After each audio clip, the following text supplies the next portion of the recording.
के एम्स में मौजूद हैं, इंस्टीट्यूट रोटरी कैंसर हॉस्पिटल। ठीक ये वही जगह है। 32 वर्षीय हरीश राणा को यहाँ पे एडमिट किया गया है। ये हरीश राणा वही हैं जो अपने कॉलेज के चौथी मंजिल से गिर गए थे और उनका जो ब्रेन था पूरी तरीके से प्रभावित हुआ था, जिसके बाद वो कोमा की स्थिति में 13 साल रहे। 10 सदस्यों की जो मेडिकल टीम है उनको अपनी निगरानी में रखा है और उनकी पल पल उनके हर हेल्थ अपडेट पे नजर रखी जा रही है। ये हरीश राणा वही हैं जिन्हें इच्छा मृत्यु की इजाजत दी गई है सुप्रीम कोर्ट से।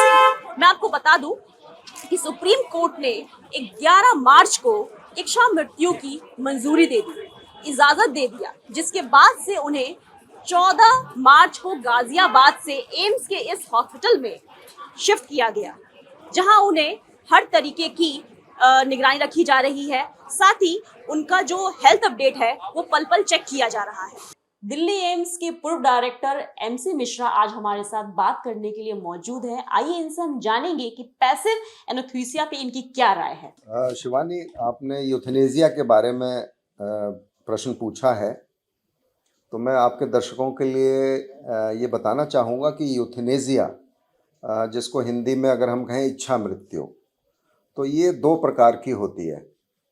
एक हम कहते हैं एक्टिव यूथनेसिया। एक्टिव यूथनेसिया वो होता है, जो इच्छा मृत्यु वो होती है जो मैं समझो मेरे को कोई ऐसी रोग हो गया जो असाध्य है, जिसका कोई उपचार नहीं है, मैं बहुत कष्ट में हूँ और मैं वो कष्ट अब सहन नहीं कर सकता, चाहे वो कैंसर की वजह से हो या कोई ऐसी बीमारी हो जाए जिसमें बहुत दर्द हो रहा है, 24 घंटे दर्द की दवाइयों से भी नहीं ठीक हो रहा, तो उसमें मैं स्वयं अपना निर्णय ले सकता हूं कि मैं अब जीवित नहीं रहना चाहता और मुझे इससे मुक्ति मिलनी चाहिए। ये जो अभी इन्होंने हाल में इन्होंने सब इनका सपोर्ट हटा दिया, फूड पाइप भी हटा दिया, तो अब कितना एक निश्चित समय अब इनके पास बचा है कि अब उतने दिन ही जिंदा रह पाएंगे? हाँ, तो ये बहुत महत्वपूर्ण प्रश्न है आपका। और ये इस अवस्था में ये कैसे हरीश राणा का केस आया, तो इसमें एक्चुअली हरीश राणा के माता पिता ने कोर्ट को अप्रोच किया एक वकील के माध्यम से कि हमसे इसका अब जो इसको तकलीफ़ है वो हमको नहीं देखी जा रही और ये बहुत तकलीफ़ में है। हालांकि वो हरीश राणा नहीं कह पा रहा है ये बात, क्योंकि वो तो होश में ही उतनी नहीं है कि कहेगा ये बात, लेकिन मैं समझता हूँ माता पिता एक तो उसकी सफरिंग देख रहे हैं, क्योंकि उसमें क्या होता है, केयर बहुत चाहिए होती है। अब एक बेहोश आदमी है, उसका ट्यूब से खाना देना हर घंटे, फिर उसके बाद उसकी साइड चेंज कराना जिससे पीछे आपका बेड सोर ना बन जाए, घाव जो बन जाता है पीछे पीठ में, और उसका पेशाब कैसे हो रही है, उसका मोशन कैसे हो रहा है, ये सब care of bowel, bladder and back बोलते हैं हम, कि उसकी बहुत केयर की आवश्यकता होती है। और वो 13 वर्ष से चल रही है और माता पिता उसको देख रहे हैं, कर रहे हैं, तो एक तरह से उनको भी थकान हो गई है इस बात से।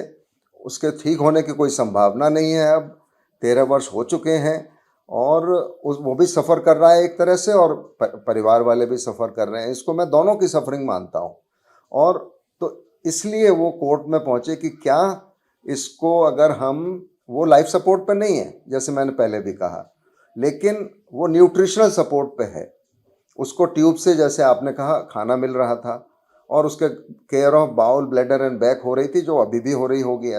केवल अब जो कोर्ट ने परमिशन दी है, एक तो एम्स को भेजा है कि आप एसेस करिए क्या कर सकते हैं इसमें, पैलिएटिव केयर, वहाँ पर जो पैलिएटिव केयर वार्ड है जिसमें इस तरह के रोगियों को रखा जाता है, वहाँ पे देख के उन्होंने एसेस किया। तो जो इसमें कर सकते हैं वो ये है कि इसको जो लाइफ अभी मिल रही है, जीवन जो मिल रहा है, वो खाने से मिल रहा है। तो अगर हम इसको जीवन जो खाने से मिल रहा है वो खाना बंद कर दें, तो संभवतः जितनी उसके शरीर की क्षमता है वो धीरे धीरे क्षीण होती जाएगी और आखिर में जाके वो मुक्ति भी मिल जाएगी। लेकिन जो एक्टिव यूथनेसिया होता है वो होता है कि लीथल इंजेक्शन से होता है वो। तो इसमें इसीलिए अदालत ने ये नहीं कहा है कि आप इनको एक्टिवली कुछ ऐसा दें जिससे इनका जीवन लीला समाप्त हो, आप ये व्यवस्था कर दें कि इनकी सफरिंग न हो, और जो इनकी केयर चाहिए मिनिमम वो करते रहें। कोई जैसे अब मान लो इन्फेक्शन हो जाए यूरिन में इनको, तो उसके लिए कोई एंटीबायोटिक देने की आवश्यकता नहीं है। इनका खाना बंद कर दिया है। तो अब ऐसी अवस्था में ये कह पाना संभव नहीं होता है कि व्यक्ति की जो आखिरी सांस होगी वो कब होगी। वो 1 हफ्ते में होगी, वो 2 हफ्ते में होगी, 3, 4, 5, 6, 1 महीने में होगी, 2 महीने में होगी, ये समय के साथ ही पता लगेगा इसका। तो मैं समझता हूँ कि इसी के लिए प्रतीक्षा करनी पड़ेगी, और हमको भी तभी इसकी जानकारी मिलेगी जब ये हो जाएगा। एम्स से मिली जानकारी के अनुसार पैलिएटिव मेडिसिन और एनेस्थीसिया विभाग को जो लीड कर रही हैं, उन डॉक्टर का नाम है सीमा मिश्रा। उनके नेतृत्व में जो 10 सदस्यीय की टीम है वो हरीश राणा की केयर के लिए लगाया गया है। ये जो पल पल का जो अपडेट लिया जा रहा है वो 10 सदस्यों की टीम के द्वारा ही लिया जा रहा है। फिलहाल उनका किसी भी तरीके का कोई भी गतिविधि, जो भी गतिविधि हो रही है उस पर पूरी तरीके से नज़र है। अस्पताल के बाहर, उनके कमरे के बाहर सन्नाटा पसरा हुआ है। हालांकि अब जो मशीनों की जो आवाज़ है वो ही खाली अब सुनाई दे रही है। परिवार के सदस्य हैं वो उनके साथ मौजूद हैं कि आखिरी पल में भी वो हरीश राणा के साथ रहें। डॉक्टर जो हैं यहाँ पे वो भी काफ़ी सतर्क हैं, मामला बेहद संवेदनशील है। उन्हें हर तरीके की दवाइयों से तो वंचित रखा गया है। अभी ऐसी कोई दवाइयाँ नहीं दी जा रही है। न्यूट्रिशन लेवल उनका बिल्कुल जो न्यूट्रिशन है, जो खाना पीना है वो नहीं दिया जा रहा है। लेकिन जो उनकी जो बॉडी और उनके दिमाग को मॉडरेट करने के लिए, संतुलन बनाए रखने के लिए डॉक्टर अभी दवाइयाँ दे रहे हैं, ताकि उन्हें ऐसा कोई भी असहनीय दर्द ना हो और जो ये डेथ हो वो काफ़ी नेचुरल हो। देश का ऐसा पहला मामला हरीश राणा जिसे इच्छा मृत्यु दी जाएगी। इसी मामले पे हमसे बात करने के लिए मौजूद है सुप्रीम कोर्ट के लॉयर सत्यम सिंह। इस केस में जो पिटीशन डाली गई, कितना समय लगा? देखिए, धीरे धीरे उसको 13 साल के बाद उस बच्चे को मंजूरी मिली है। इसके पहले कॉमन कॉज का मैटर था 2018 में, जिसमें इसको रिकॉग्नाइज तो कर दिया गया था बट इसको अलाउ नहीं किया गया। इस मैटर में कोर्ट ने अलाउ किया। इसमें कई सारे पैरामीटर तय किए कि किस तरीके से होंगी चीज़ें। उसके बाद जो है, क्योंकि देखिए जब बात इस स्टेज की आ जाती है जिस स्टेज में ये करंट जो पोजीशन में ये विक्टिम एक तरीके से कह लीजिए एग्रीड हरीश राणा था, और हरीश राणा के लिए सबसे बड़ा समस्या उसकी पूरी फैमिली के लिए डिफिकल्टी थी, क्योंकि वो किसी भी उस ऐसी अवस्था में है कि जिसको मशीन के भरोसे चल रहा हो, तो वो कहीं ना कहीं फैमिली के लिए भी एक डिफ़िकल्टी है। और ऐसे केसेज में एक उसको इच्छा मृत्यु दे दिया जाना चाहिए। ये इस पे कई, क्योंकि ये सबसे पहले देश में, चूंकि ये पहला ऐसा मैटर है जिसमें अलाउ किया गया।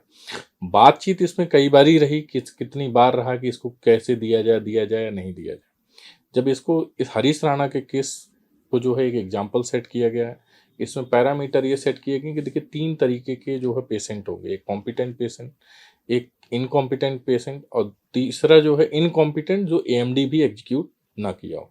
ये 3 सिनारियो होंगे जिस बेसिस पे जो है उनको पैसिव यूथेनेसिया दिया जाएगा। साथ ही जो मेडिकल बोर्ड होगा, वो मेडिकल बोर्ड एम्स जो है क्या बोलते हैं, एम्स के सुपरविजन में होगा। उस सुपरविजन के तहत ये डिसाइड होगा कि किस पर्टिकुलर पेशेंट को पैसिव यूथेनेसिया ग्रांट किया जा रहा है या नहीं किया जा रहा है। जो मेडिकल बोर्ड होगा, वो मेडिकल बोर्ड वो सारे प्रक्रिया को फॉलो करेगा, फॉर्मेलिटीज। अगर वो पास कर देता है तो जो है उसको कोर्ट जाने की दिक्कत जरूरी नहीं है। लेकिन अगर इन केस किसी भी सिनारियो में मेडिकल बोर्ड नहीं पास करता है तो सारे कोर्टों को जो है सुप्रीम कोर्ट ने कंसर्न जजमेंट में डायरेक्शन भी दिया है कि उन सारे प्रोसीजर्स को फॉलो करते हुए वाया कोर्ट भी जो है परमिशन दिया जाएगा। सत्यम जी, इसमें कुल मिला के 30 दिन का एक अवधि दिया गया था, टाइम पीरियड दिया गया था, लेकिन इस बीच में ही परिवार वालों ने बोला कि इसको थोड़ा कम किया जाए, और तभी सुप्रीम कोर्ट ने इसको 30 दिन के बजाय कुछ कम दिनों में ही इसे मंजूरी मिल गई थी। देखिए, क्योंकि बात अब आज जैसे अगर बात करें 30 दिन या कम दिन की, तो चलिए एक अपने आप में एक दूसरी समस्या है कि, या एक दूसरा फैक्ट तरीके से कह लीजिए, क्योंकि सालों से तो उस बेड पे था ही, तो वो एक सवाल नहीं है कि उसको कम कर दिया ज़्यादा कर। सबसे बड़ी बात ये है कि अलाउ किया जाना अपने आप में एक सबसे ज़्यादा इम्पोर्टेंट है। ये एक अब हरीश राणा का केस एक लैंडमार्क जो है साबित हुआ, और ऐसे कई सारे पेशेंट्स के लिए, कई सारे पेरेंट्स के लिए, कई सारी फैमिलीज के लिए जो इस तरीके से गुजर रही हैं, उनके लिए एक नया रास्ता है। तो इसको सुप्रीम कोर्ट ने जब इसको एक्सेप्टेंस दिया, मंजूरी दी, तो ऐसे तो बहुत सारे अभी मामले आ भी जाएंगे, लिबरल भी हो जाएंगे लोग कि हाँ हमें भी किसी को अगर अपनी जिंदगी से परेशानी है, कोई और भी सिचुएशन है, तो वैसे में भी इंसान ऐसी अर्जी डाल सकता है। नहीं देखिए, इस तरीके से ऐसा नहीं है कि किसी भी आपको घर बैठे खाली मन कर रहा है कि नहीं अब हमें इच्छा मृत्यु है तो दे दिया जाए, इस तरीके कोई नहीं है। मैंने आपको बताया कि 3 कैटेगरी है, एक कॉम्पिटेंट और मेडिकल कंडीशन की बात है। ऐसा नहीं है कि घर बैठा इंसान सोचे कि अब हमें इच्छा मृत्यु दे दिया जाए तो अब हम अपने आप ऊपर चले जाएंगे, तो वो दूसरा एक केस हो, तो सुसाइडल केस हो जाएगा, उस तरीके से नहीं होगा। यहाँ पे चूंकि ये मेडिकल बेसिस पे सारी चीज़ें ग्रांट की गई हैं, मेडिकल बोर्ड बैठेगा, एम्स का सुपरविजन होता है और एक क्रिटिकल फॉर्मेलिटी है। ऐसा नहीं है कि कोई इजी फॉर्मेलिटी है जिसको आप क्रॉस कर जाओगे, उसके बाद ये डिसाइड होगा कि आपको जो है उसको अलाउ किया जाए इच्छा मृत्यु या नहीं किया जाए। इस बेसिस पे नहीं है कि कोई भी XYZ कल को आया और कह दिया कि हमें जो है इच्छा मृत्यु चाहिए, आप दे दीजिए। इस तरीके से डिसाइड नहीं होगा। कोर्ट ने करीबन 300 पेज का जजमेंट है, आप उस 300 पेज के जजमेंट में सब चीज़ें एक एक करके मेंशन है और इसी तरीके से पास की गई हैं कि किसी भी तरीके से दुरुपयोग ना हो। अच्छा, हरीश राणा के परिवार को कितना समय लगा और क्या परेशानियां उन्होंने इस दौरान देखने को मिली? देखिए, हरीश राणा की फैमिली की अगर बात करें तो ये तो सबसे बड़ी समस्या है कि किसी के घर का बच्चा अगर सालों से, करीबन 13 साल से बेड पे ही पड़ा हो, उसकी ये अवस्था ना हो कि ना तो क्योर ही नहीं हो पा रहा है। उसमें कई सारे मेडिकल एक्सपर्ट का भी कहना था कि अब उसके आगे उसका कोई इलाज ही नहीं है। जिस चीज़ का कोई इलाज ही नहीं है, तो वो हमें लगता है उसको जिंदा रखना या उसका ही किसी भी तरीके से कोई मूवमेंट नहीं होना, मतलब एक तरीके से कह लीजिए कि कोमा की स्थिति है और कोमा में भी एक 3rd स्टेज की स्थिति है। तो वहाँ पे जो है इस तरीके का जो सुप्रीम कोर्ट ने जो जजमेंट दिया है वो अपने आप में काफ़ी लैंडमार्क है और हमें लगता है कि कई एक रास्ता खोलता है इस कठिन परिस्थितियों में परिवारों के लिए। सुप्रीम कोर्ट के आदेश के बाद ये देश का पहला ऐसा मामला है जहां एक मरीज के सपोर्ट सिस्टम को हटाकर उसे शांतिपूर्ण मौत की इजाजत दी गई है। ये कहानी केवल एक मरीज की नहीं है, उस परिवार की जद्दोजहद की है, जिंदगी की, उम्मीद की है और विज्ञान की सीमाओं की है।